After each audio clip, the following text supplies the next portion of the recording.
Welcome to Stop Dieting and Start Living podcast. I am your coach, Natalia Rodriguez, and I will be guiding you to get in the best shape of your life for the rest of your life by combining my coaching experience with the psychology behind the human eating behaviors and some simple brain science. Get ready to be coached by me. Hello everyone and welcome to another podcast episode. I hope you're having a wonderful week and last one was also very nice and that you did your homework. Today we will talk about what it really means to be healthy, to solve all your eating problems. Many fitness gurus talk about you need to be healthy, stay healthy, eat healthy. Many people think they have a healthy lifestyle, but do you really know what healthy even means? Before we start, I want to let you know that this podcast was inspired on some people that have written me saying, I eat healthy and I don't know why I'm still not losing weight. And when they wrote me that, they got their answer and they understood what's going on. They have now a plan and they now are putting it into practice, losing the weight they need and living their best life. That is why I can't recommend you enough to keep sending emails. It is not only nice to get the chance to connect with you, but it's also an opportunity for you to get finally a light and a guidance to get the results you always wanted. And I always welcome your ideas, comments, and suggestions. So thank you again for your time. Now, please sit back, relax, and get ready to be coached by me. On episode 1, I talked about why what you eat it is more important than what you eat to lose weight. So I hope by now you already have a clue about the reasons why you may be eating more than your body needs. It could be reasons like overeating at night because during the day you don't eat enough. Like you think you skip breakfast because you think you're not hungry. Then lunch is very light and from 5 p.m. you feel like you could eat the world. So I felt very identified with that one. Or you perhaps binge eat on Fridays or weekends. That happens mainly for having some food restrictions and that you restrict too much during the week. And also you cannot be around certain foods. Perhaps alcohol also help you to loosen a little bit this. Often nuts, chips, for me are cakes for instance or cookies. Sometimes even bread. So this feeling is like having no control over these products and it feels like one portion is not enough, like you need to have more. Or you may eat out of stress, boredom, or any other emotional reason. I suffer a lot from this one, especially when I was tired or stressed. I was going directly to the fridge to reward and distract myself. I will be talking more about these topics more in depth in the future episodes. So working on finding the real reasons why you gain weight, it is the first step to detach yourself emotionally from that problem you're having. And that is why this episode, it is about to solve your eating problems, having a healthy life. So we should not talk only about eating non-processed foods or eating a lot of veggies or exercising. That's just a small part of it. But in reality, being healthy means 3 main components or pillars. And why this is important for you? Because I imagine if you are here is because you want to be healthy as well. Something that I want to bring your attention is that our lives are constantly changing. We all have ups and downs, like this change of goals. And if you have these 3 components learned with helpful habits, it will allow you to get the best out of your life every day. Because after all, life is now, this present moment, not tomorrow, not next month. Look what is happening now in the world. So we should make the most of our life now. So here is an overview of the 3 main areas for a healthy lifestyle. I will talk more in depth on future episodes about how you can create habits for each one of these. But now I will give you a summary and how you can approach them to get motivation and actually build that healthy lifestyle, like crave it. So the first one is how you care about your body. Why, how much, and when you eat. Following your body cues, combining with some nutritional knowledge. I talk a little bit about this in my first and second episodes, but I will be talking more about this in the future. The second one is how you manage your mind. This is about managing emotion by challenging your thoughts because they create the feelings and those make you to take action and give you a result, either expected or not. Like if you think you're a food lover, well, that thought is making you believe that you need giant portions perhaps, or is making you constantly overeat. And the result that you're having is perhaps gaining undesired weight. So in general, with things that you hear yourself constantly saying, I'm not good at that, or I can't do this, or I'm powerless to stop eating, those are examples of limiting beliefs that in order to have a happy mind and a happy body, you need to challenge. You always can learn and adapt, no matter how old are you. And I will teach you this. So here you want to master your mind to deal with emotions better, so you can get the results you want by getting real with yourself. The third one is how you take care of yourself daily. This is about self-care. And with this one, I must say, I used to have huge limiting beliefs. I used to think that massages were a luxury, for example, or having a haircut, and that self-care was only about mask and hair treatments. And yes and no. Here you want to adopt a routine that comforts you every day, not every now and then.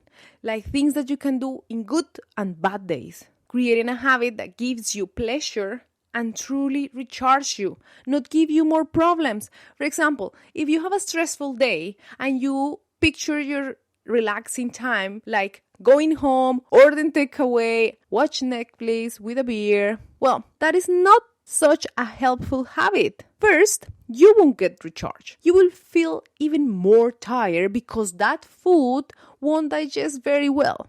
So you will be even more annoyed and probably feeling guilty afterwards. This is just another limiting belief that you can change. And now, because you used to like that, you think that's all what you know and it seems like the big pleasure. But believe me, there is even more pleasure doing what feels right for your body. So, doing things that actually gives you pleasure before you do it, during, and after you do it. And you want to make this a habit so you can do it always and not thinking. This way, if your lifestyle changes for any reasons, you have these 3 pillars under cover and you will be able to keep yourself together and focus on the things that matter, on the problems you are facing at that time. Not about the clothes that don't fit or feeling uncomfortable seeing yourself in pictures. As an example, when I moved here to Europe, I was feeling lonely and sad. Remember, I talked about this before. I was stressed, and that was a huge problem for me already.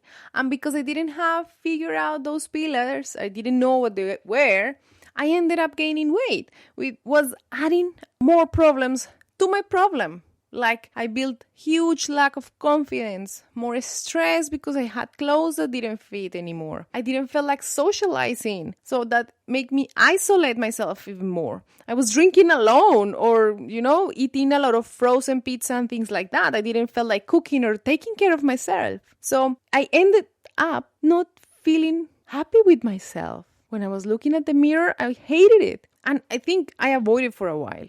I even had no mirrors in the house by then. And I also had deeper healthy issues, like I was having digestion problems, panic attacks, anxiety, and even depression for a long time. But this is the big picture, guys. And I want to tell you that by creating helpful habits, it will allow you to make yourself feel good every day of your life, living the real healthy life. Sleep better, exercise, nourish your body effortlessly, not feeling restricted or guilty ever again. Get your body back and be in the best shape of your life for the rest of your life. This is overwhelming, but if you see it unemotionally, without drama or judging your performance, you will actually achieve it.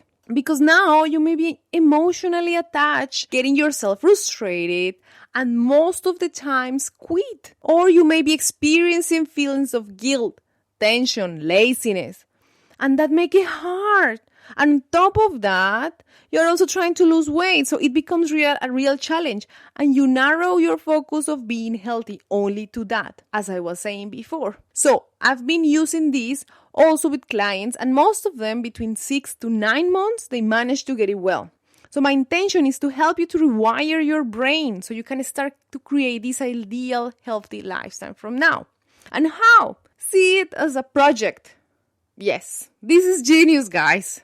Really, the first time I heard this, I was blown away. It really helps you to actually take it easy, like remodeling your kitchen. You won't get so stressed. You will look and research what you need. You will focus on the places or things that you want to renew. Maybe you look for some help if you need to paint or install stuff. And if things go wrong, you will just find the way to make it work because you have the big picture in your head, isn't it? So let's call it the project you. Focus on your life, where you want to be, and what you need for that. It would make it more easygoing, flexible, not judgmental, and less drama. So just taking steps and noticing what's going on and adjust, make plans, brainstorm, look for help, learn. So if you're standing to become aware, for instance, about why you eat when you're not hungry with the hunger scale that I gave you in the episode 1, for example, you may notice that you may be overeating at night. So you can start researching about it, maybe looking for some help. Then you will solve that problem. And if you haven't noticed anything else, you will move on and adapting perhaps a new self-care habit and so on. So you start with one thing at a time. Because here you will know in the project you that you will have enough time, all the time in the world to work on this project, that there is no deadline because being healthy is a life project. And the best part of it, guys, you will know how to make it work for you because you will be open to try different things. You will be patient to try to make it work. Your brain will be activated to find new ideas, feel and experience what actually works for you. That feeling part, I say it with a purpose because when you feel the stuff, you will learn and you will tend to repeat them. And that will be the cue for you to keep it long term. Like trying to be good is not enough. As you're trying to learn new things, you will fail. But because this is a project you will get back onto plan B. And you won't stop. You even search for a new approach and get support and get even a bigger commitment. Focusing on all the parts of your being, your mind, your body, keeping them charged and ready for action with daily self-care. That's the main idea. And you will do your research and plan what you need, what skills you need. You own it. And you are totally involved, not waiting for someone else to tell you what to do. Look at it as a challenge. You find a way, expecting challenges, and you will figure it out. Like how that you want to lose some weight, you know that you can do it, figure it out, how to stop turning into food when you feel an emotion. Learn to stop eating when you're full. Trust your body and feel confident with it. So I hope you get the idea. Now, your homework for the week will be to sit, think, and write down about how the project you can be done. Think about the 3 main pillars. How you take care of your body. How you're managing your mind. For that one, meditation is a great idea. Third, how you can take care of yourself daily. Write the things you think and feel at this moment that you would like to improve and make a plan and feel with a purpose because what you feel should be the motor drive for you to act now. I know the list could be long, but what you feel the most, go with that feeling. And then you ask yourself, what skills do you need in order to achieve that? Who can have information about it? Research. You don't need to know everything. Do you need some support? Take some time to reflect about it and start tackling one by one. And if you need some help finding ideas, write me. You know I can help you with this, but make the commitment and give yourself time to accomplish this. make a plan, and get help because you're smart and you know what you don't know. Stop dieting and never had to worry about your weight, feeling in the best shape of your life always, or having compassion and determination and kindness to yourself, or just not being judgmental, having fear or anger at yourself. Think this as part of your life, not a 10 days or 12-week program, but forever. I believe in you. Thank you all for listening, and I hope to see you here next week. If you like this episode, please leave a 5-star review. That will support my cause. That is to impact as many as you as possible. And if you definitely want to lose some weight and you are tired of dieting, restricting yourself, and feeling guilty after eating your favorite foods, I have every month a few spots open to work one-on-one with me. I can guide you and give you the confidence that you need to learn, practice, and keep your dream body forever. For more information, go to natfitforlife.com. You can find the link in the episode's notes. Have a great one. Lots of love, your coach, Nat.